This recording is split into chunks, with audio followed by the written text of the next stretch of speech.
Somewhere in Ekiti, economic policies are changing to better citizens' lives. Tourism coming alive just as agriculture is becoming more viable and attractive.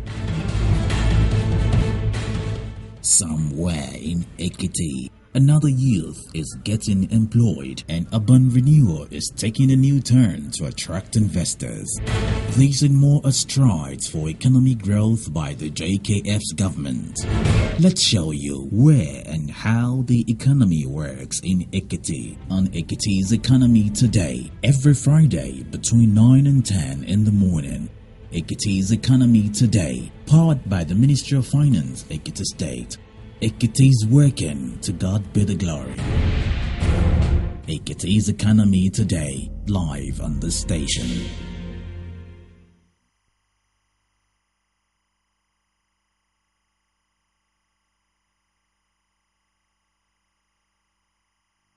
Constructed. Somewhere in Ekiti, economic policies are changing to better citizens' lives. Tourism coming alive just as agriculture is becoming more viable and attractive. Somewhere in Ekiti, another youth is getting employed and urban renewal is taking a new turn to attract investors. These and more are strides for economic growth by the JKF's government. Let's show you where and how the economy works in Ekiti on Ekiti's Economy Today, every Friday between 9 and 10 in the morning.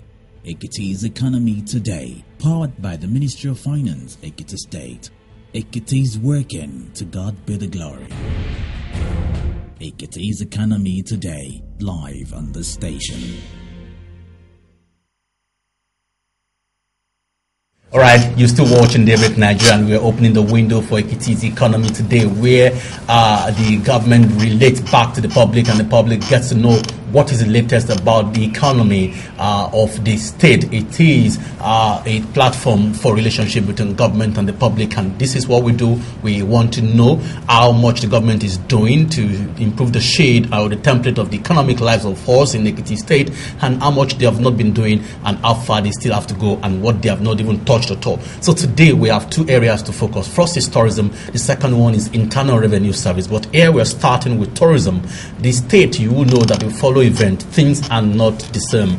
Things are changing. We want to know those changes in the tourism sector, and how has that got to do with improving our lives economically? And that's why we have a special advisor on tourism to the governor, Mr. Olusegun Ologuleko, on Ekiti's Economy Today in Daybreak Nigeria. Well, welcome.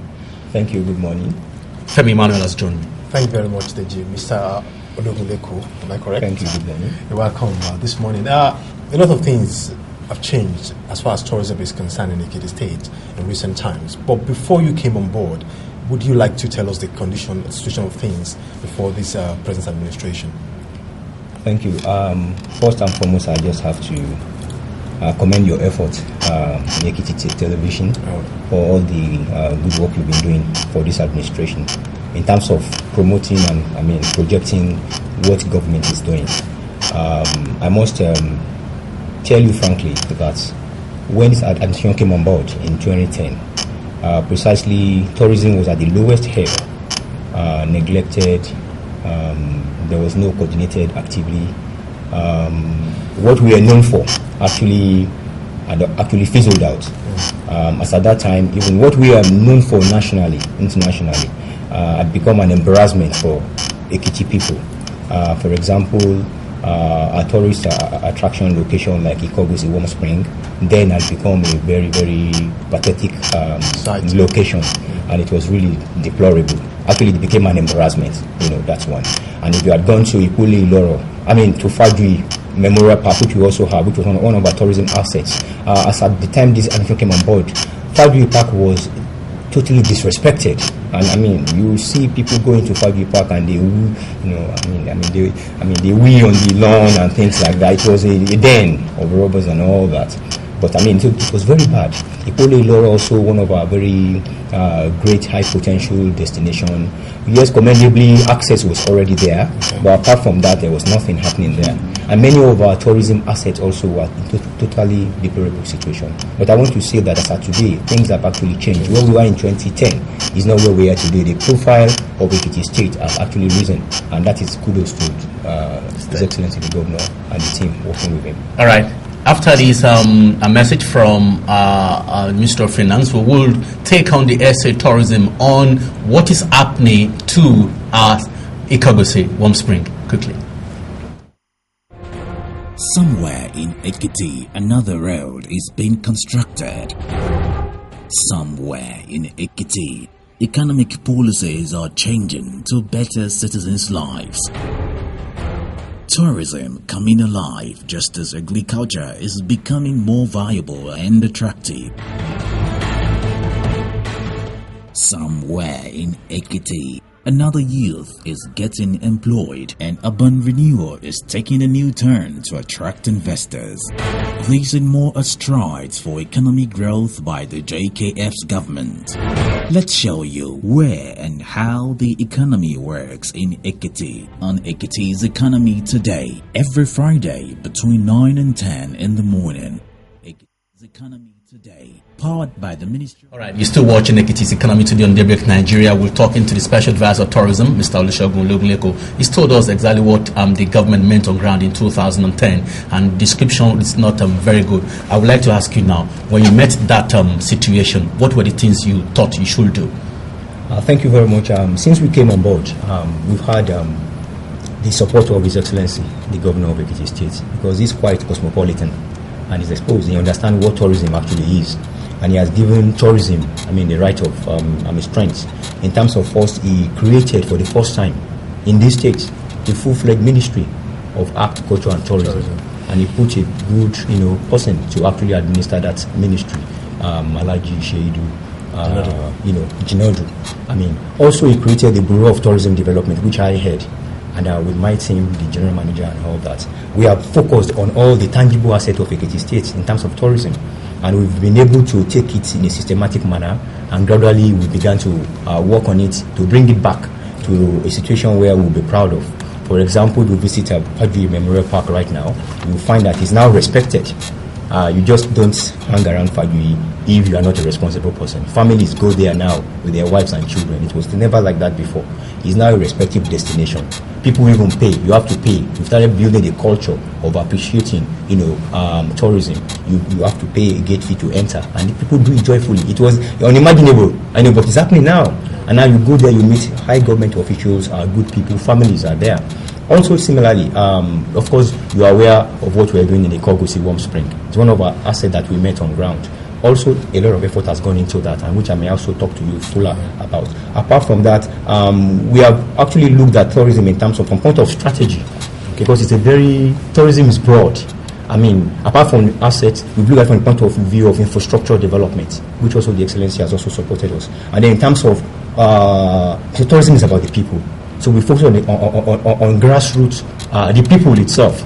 We made a lot of efforts to support the Ministry of Agriculture and Tourism in terms of engaging our local people. With the support of my team, my general manager, and all the assistants I have, we have actually been able to interface with many of our communal communities, Ikere local government, Emure, engaging them, the hierarchy, the kings, the people, Ikogosi Warm Spring, Ikogosi town itself, and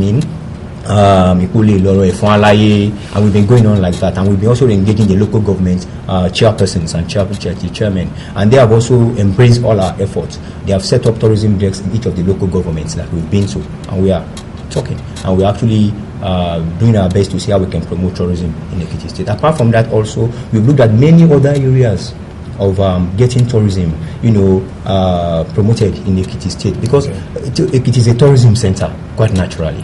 And one of the things we've done is that the angle of tourism events, because events projects tourism, and it creates the market. It gets our people involved in tourism. People must get involved in tourism. We'll come to those other aspects of tourism that are not so conspicuous. We're talking about Ikogosi I actually can't wait to see the new look Ikogosi site right now, because I know when it was like an embarrassment, like you talked about. I was there once then, and you actually can say this is a tourist site. What exactly is happening in Ikogosi right now? Oh, thank you very much. Ikogosi right now is under redevelopment, and it will soon be completed. What we're doing is a project-based development. It's a major destination that this administration and the governor is focused on actually delivering to the people of Ekiti State, and that will soon be delivered. And the idea is that we want to ensure we have a good location for world-class accommodation, you know, and where people can come to. You know, good accommodation encourage people to come and to stay more. And when they stay more, they spend more. And when they spend more, our people get better for it. And they also discover our culture, they discover a lot of opportunities here. So Ikogosi basically, it's a location that there's no place like Ikogosi yet I've seen in Nigeria, because of the state serenity, because of the location, because of, I mean, it's just a naturally, blessed place that we must actually ensure everyone in this country, even international, experiences. We have the unique hot spring and the cold spring there. It's a unique thing. You were talking to the Japanese ambassador about the fact that you were 600 meters above sea level, or below sea level. What could that mean? Oh, actually, that is the topography. We are right high up. You know, 600 meters above sea level may not look too high, but it's really high. That is actually high altitude. And that is a holiday climate. You know, that is cool, serene environment, and that is one of the things that is our selling points. And for example, at that point, the weather is good, is cool, is good for convalescing, is good for recuperating, is good for a lot of other things. And for the Japanese ambassador, one of the things really that also caught attraction was that he was trying to make a comparison with Japan, because they have hot springs in Japan also. But he was marveled to find that our own hot spring is even hotter or warmer than what they have in Japan. And that's amazing. And we don't have earthquakes and all that as they have. Yet we have this feature. And this is one of the things that actually we can use to amaze the world, take Ekiti State to international limelight. And that's what the Excellency is doing, is encouraging us, supporting agriculture and tourism. The state government is investing so much in Ikogosi. At the end of the day,